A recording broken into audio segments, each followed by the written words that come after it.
We're about to start another year, and that means it is time to have a look at what the new Chronomancer class has got in store for us. And this year, it is going to be called the Nechronomancer. So if you haven't already, make sure you hit that subscribe button, and of course, leave the video with a like. Over the years, we have had many different types of calendar classes, and this year it looks like it is getting changed up yet again. Previously, we were gifted the Underworld Chronomancer with an insane nuking ability, but it was insanely complicated to use, but fundamentally, it was a soloer, and as you could see, it could hit stupidly high damage.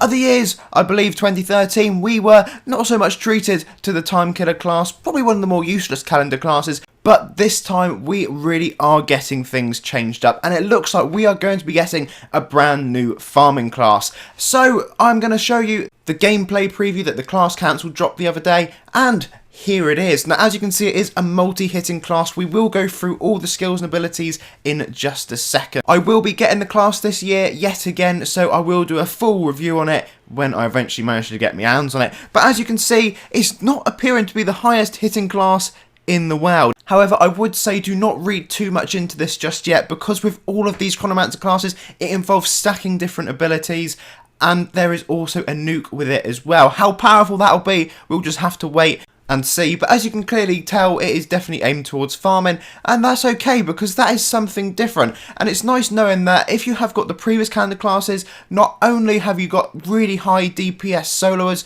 but now you might have a high DPS farming one as well to go with it. Okay, so I have not looked at any of this yet, and we're going to go for it live right now.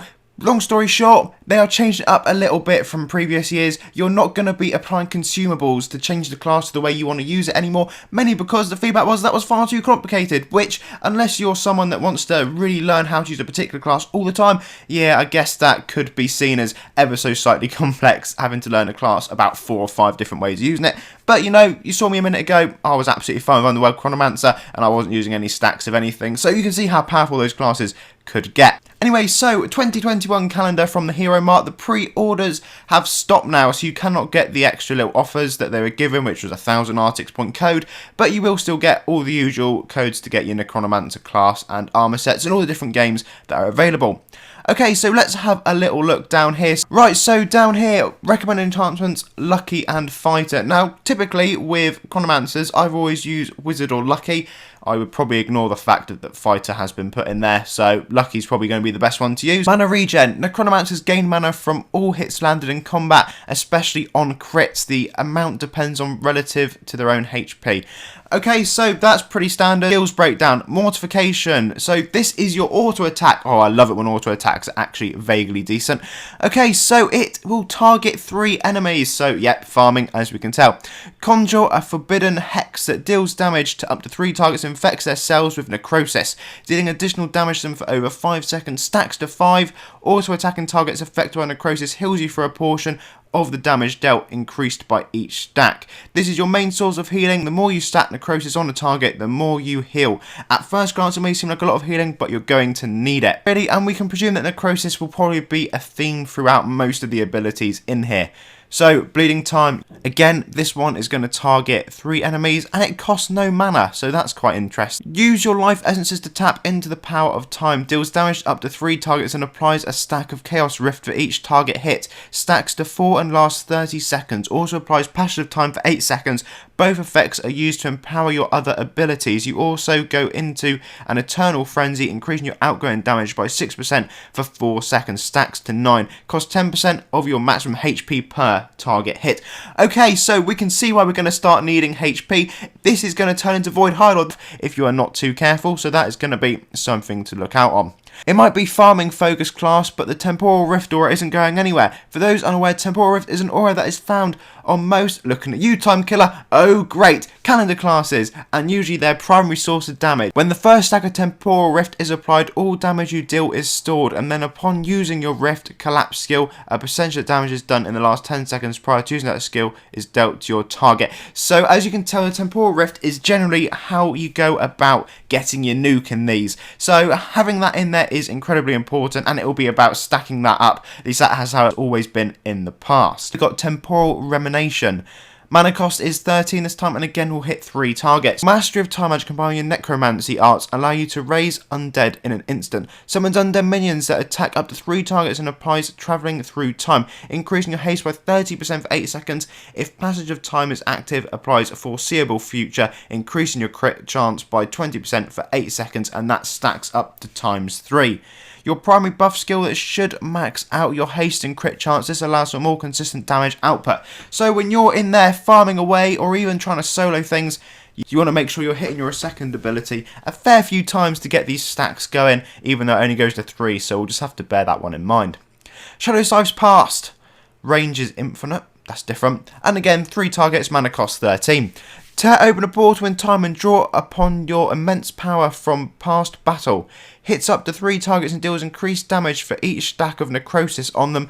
After a short moment, your primary target takes damage based on the amount you've dealt while under the effects of Chaos Rift in the past 10 seconds. Consumes necrosis and Chaos Rift stacks, always hits but can't crit. So immense power from the past battle. So this one, judging that it's using your rifts, this can probably be seen as the nuking attack.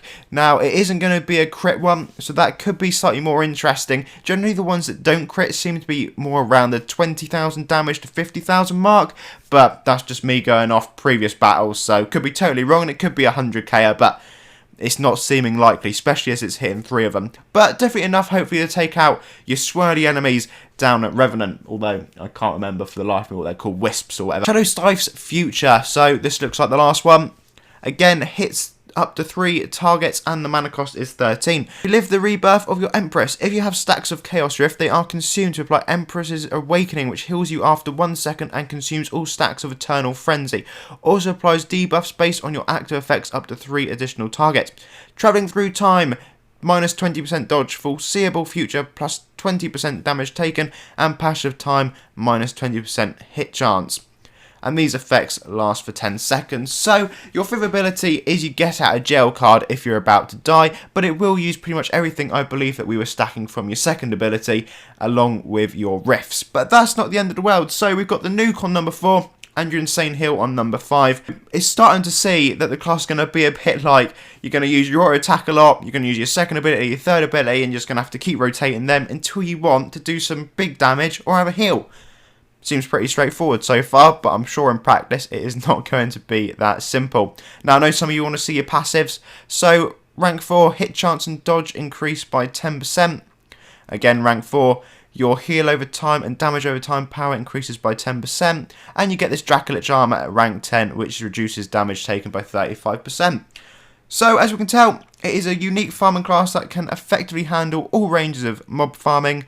Lean to a more progressive playstyle by stacking Eternal Frenzy for more damage at the risk of running low on HP, or lean to a more defensive playstyle by constantly awakening the power of your Empress for extra healing but at the cost of damage output.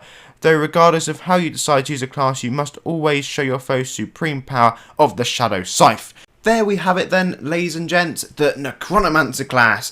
Now, of course, like I said, I will do a full review and show you the actual gameplay of me using it once I eventually get the class, which I expect will be in a couple weeks' time. But I'll keep you updated, and as soon as that is available, I'll make sure it goes out, and hopefully we can build up some sort of hype for this. I'm really hopeful that it will be quite good.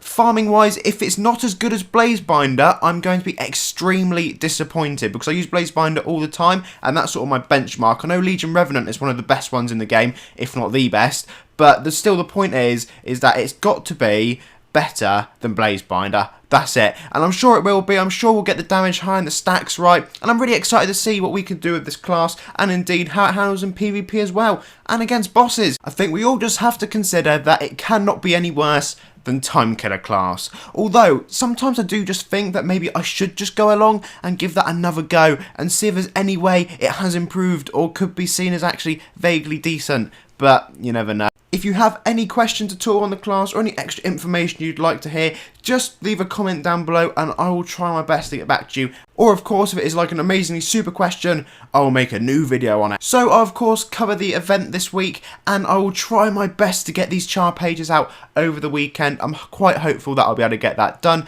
So guys, thank you all very much for watching. Make sure you give the video a like and of course subscribe, and I will see you all again very soon for the next one. So until then, have a lovely day.